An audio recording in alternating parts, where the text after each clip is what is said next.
Hi friends, welcome to our channel. 5,000 సంవత్సరాల నుంచి ఒక వ్యక్తి బతికే ఉన్నాడు. ఒక వ్యక్తి 5,000 సంవత్సరాలుగా బ్రతికే ఉన్నాడా? పుట్టిన వారికి మరణం తప్పదు. ఈ భూమి మీద పుట్టిన ప్రతి జీవి దాని కాలం తీరగానే చనిపోవలసిందే. ఈ విషయం ప్రతి చిన్న ప్రాణి నుంచి మనం భగవంతుడిగా కొలిచే రాముడు, కృష్ణుని వరకు కూడా వర్తిస్తుంది. కొన్ని పురాణాలు కొంతమంది మహనీయులు ఇంకా బ్రతికే ఉన్నారు అని చెప్తున్నాయి. కానీ ఉత్తరప్రదేశ్‌లో 5,000 సంవత్సరాల క్రితం నుంచి ఉన్న వ్యక్తిని చూశాము అని చెప్తూ ఉండడం అందరినీ ఆశ్చర్యపరుస్తుంది. మరి ఆ వ్యక్తి ఎవరు అనే విషయాన్ని ఇప్పుడు వివరంగా తెలుసుకుందాం.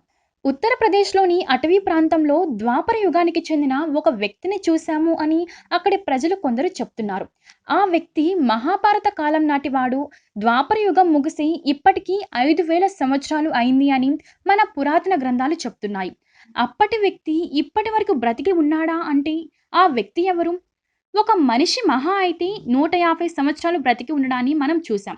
కానీ వీళ్ళు చెప్తున్న వ్యక్తి 5,000 సంవత్సరాల నుంచి బ్రతికి ఉన్నాడా? ఆ విషయం గురించి తెలుసుకోవడానికి మనం ఒకసారి ఉత్తరప్రదేశ్‌కి వెళ్లి తీరాల్సిందే. ఉత్తరప్రదేశ్ రాష్ట్రంలోని లఖింపూర్ అనే ఊరికి దగ్గరలో ఉన్న శివాలయం ఈ వింతకు కారణమైంది. అక్కడ వారికి కనపడే వ్యక్తి ఎవరో తెలుసా? ద్రోణాచార్యుని యొక్క కొడుకైన అశ్వత్థామ. పురాణాల ప్రకారం అశ్వత్థామ చిరంజీవి అనే విషయం చాలా మందికి తెలుసు. ఈయన శివభక్తుడు.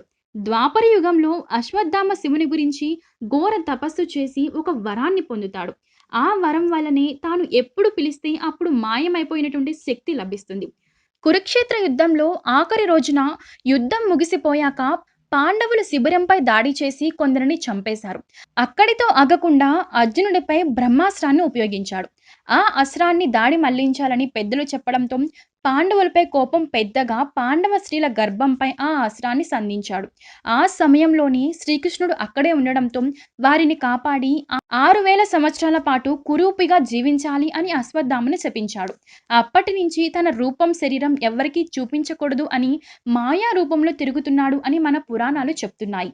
ఆనాటి నుంచి అశ్వత్థామ ఊరి అని అక్కడ ప్రజలు చెప్తున్నారు. ఈ గుడి లఖింపూర్‌కి దగ్గరలో ఉన్న ఒక అడవిలో ఉంది. ఈ గుడికి కొన్ని వేల సంవత్సరాల చరిత్ర ఉన్నట్లుగా అక్కడి ప్రజలు కూడా చెప్తున్నారు.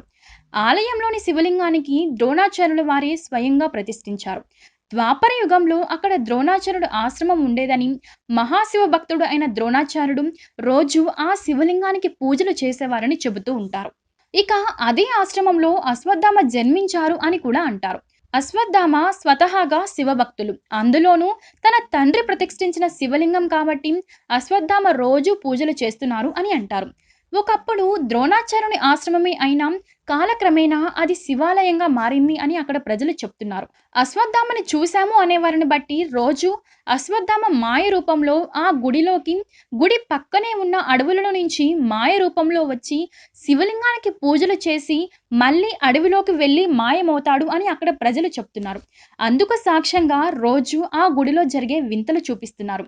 ఇంతకీ ఏంటి ఆ వింత అని ఆరా తీస్తే ఆ గుడి పూజారి చెప్పినటువంటి విషయాలు విన్నవారు ఆశ్చర్యానికి లోనవుతున్నారు.